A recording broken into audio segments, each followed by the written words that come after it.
All right. I do believe we are broadcasting. Fantastic.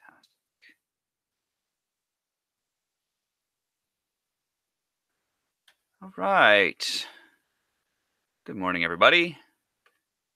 Everything should be live. We should have sound.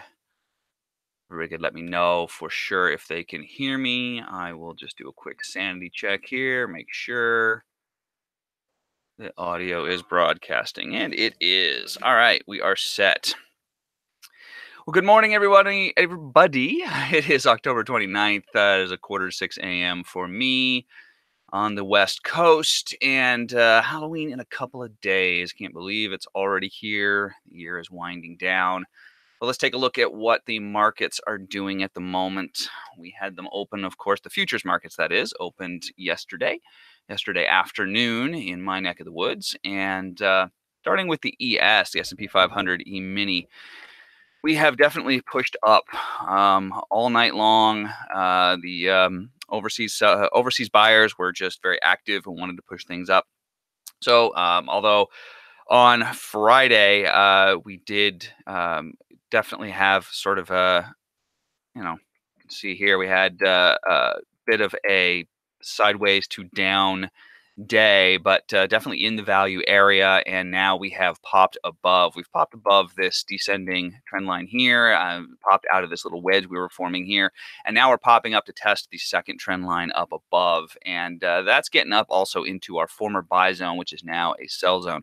So this is an important area, a sort of a delicate moment. And if the market can have the strength to push up through this zone, then there's a real good probability of it continuing higher to test the other previous pivots that we've had in this downtrend. But there is a lot to overcome. There's a lot of stuff overhead. In fact, we can get rid of this here. Whoops, and leave the wrong line here. Let's try that again. There we go. So we have a lot of overhead resistance, all these different pivots here, this descending trend line here. There's a lot. There's a lot of junk overhead that we have to get over. We also managed actually already to break through this. It's deleting the wrong trend lines. Come on, what are you doing? There we go.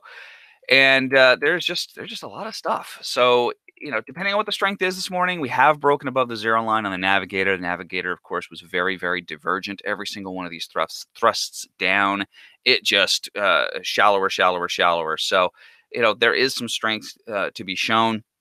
And if this can continue, then we've got a good chance of testing at least the opposite side of this sell zone here once we get going in the morning, once the market has established its direction. Now, on the very short term, 15-minute chart, we are showing some exhaustion signs. So this push up overnight was pretty significant, and Navigator is already warning us that it needs to take a breather. So that could just be sideways. If the buyers are really strong, then I don't expect to see it drop a whole lot. So we'll just keep an eye on the bottom of the boxes, make sure that price isn't falling below that. And if that is the case, then we have a good sign for the bulls today. And we will probably continue to ride this uprising trend line for at least a little while longer and probably test it at some point, pull back to it again, test it. If it holds, then we'll continue to march higher. But we've got on the short term 15-minute, again, we've got another wedge happening here, and we are a little ways away from it. But at the moment, anyhow, the strength appears to be with the bulls. So we'll have to see what happens once we open this morning and the market gets a chance to establish itself, establish its direction. Because right this second, again, in the short term, we still have a lot of stuff overhead. But given the incredible amount of selling that we've seen in the last week and a half or so, I would expect a bounce to be very reasonable. So perhaps this is it. Now, clearly, if we break, if things were to completely turn around and everything was to just give up the ghost and head down, then we've got this low here, and that's kind of our stake in the sand, so to speak. If we break below that, there is a lot of room below to drop to test the previous lows from February. There's a fair distance there, and of course, if that breaks, then we've got a very, very ugly picture. But it's going to take some significant selling at this point, I think, to push it further down after the selling we've already had. So I don't expect that to happen anytime really soon. But let's take a look at crude oil, see what's going on in the light sweet crude. We are in a channel. Crude is definitely in this sort of slightly uprising, gently uprising channel. It's been playing with this buy zone, sell zone, sort of changing its mode here, depending on whether the price is below it or above it, and it keeps flirting with this level and falling through it, pulling back above it, and just oscillating around it. So right now it has tested it, and it has actually bounced off of it. So that's a little bit promising for the bulls if you're bullish on crude oil. It also has broken out of this descending trend line here, so that is a promising sign. Oops, promising sign as well for the bulls. I will go ahead and get rid of that. So at the moment, it's all about this channel. That's what we're playing with, this channel and this buy zone here. And if the buy zone holds up, then I expect we could pop above the channel and, whoops, the wrong direction. There we go. And test this descending trend line here, and then just begin the march higher to take out these other pivot highs. On the very short term, if you are an intraday player here, we have crossed the zero line on the navigator, so that is potentially a good sign. But at the moment, we've also broken below just in the last within the last 15 minutes, actually within the last 12 minutes. We have broken below this very short-term rising trend line that was forming here. So that appears not to have held. We are below the box. You can. It's a little hard to see the dots there. Let me see if I can make those a little bit easier to see. Let's switch those to um, style. Let's go to cross so you can actually see them a little bit better. There we go. That's better. So we have broken below the bottom of the box here. So not a real good sign in the very short term. We could fairly easily be heading down to test the top of this buy zone again.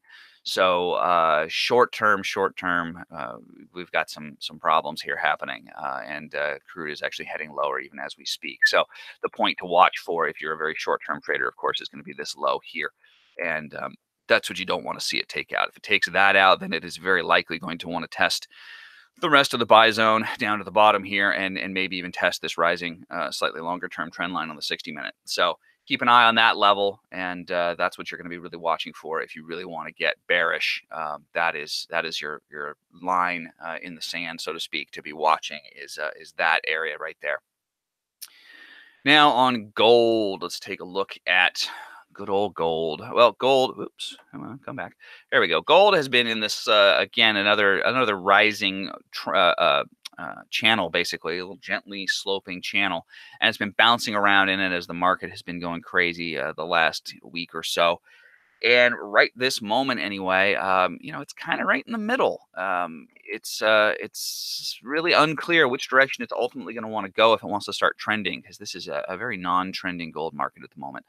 We have broken below the zero line on the navigator on the 60-minute, so definitely some bearishness happening in gold right now, but we're watching for it basically to test this bottom channel line here and see what it wants to do at that point. And if it wants to stay in the channel, then it's going to want to bounce off of that trend line.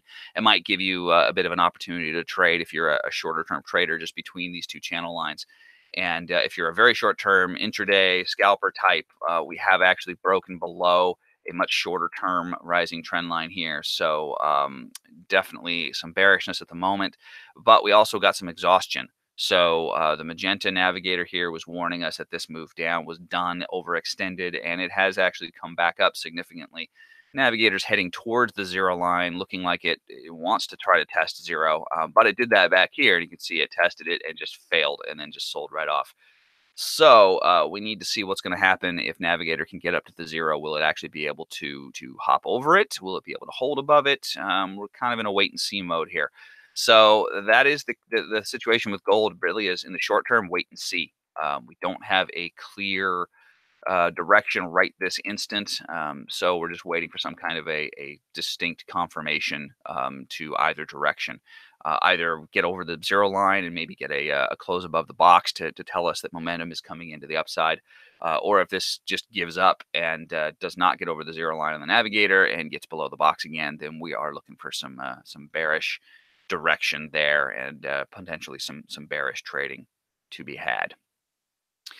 And just to round out the world here, let's take actually a look at Bitcoin, the alternative investment that is cryptocurrencies. Now, Bitcoin had been in this really just narrow, like $100 or so range for a while now, and it broke out of it just this morning, actually, and broke pretty sharply. But it looks like buyers are coming back in. That break was actually so strong that it went magenta immediately. So we just got an instant magenta bar on the Navigator. Not too surprisingly, with that kind of exhaustion, that buyers are coming in and pushing it back up. It looks like they actually came back in even on the last candle as well. We had some significant buyers, so it looks like just basically there are a lot of buyers down in the 6,000 to 6,300 or so range. And as long as those buyers are willing to buy, then Bitcoin's probably going to have a nice bottom in that range. But right this moment, anyway, it's got some climbing to do if it wants to show any kind of significant bearish bullishness. Rather, it's got to hop over this channel here, and then it's really got to test this sell zone up here and get through it. So Bitcoin's got a job ahead of it.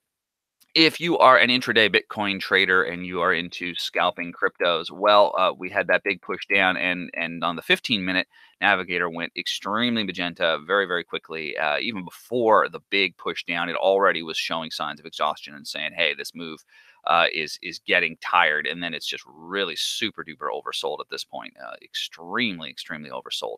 So most likely outcome is at least some sideways movement to just kind of bleed off some of this downward pressure.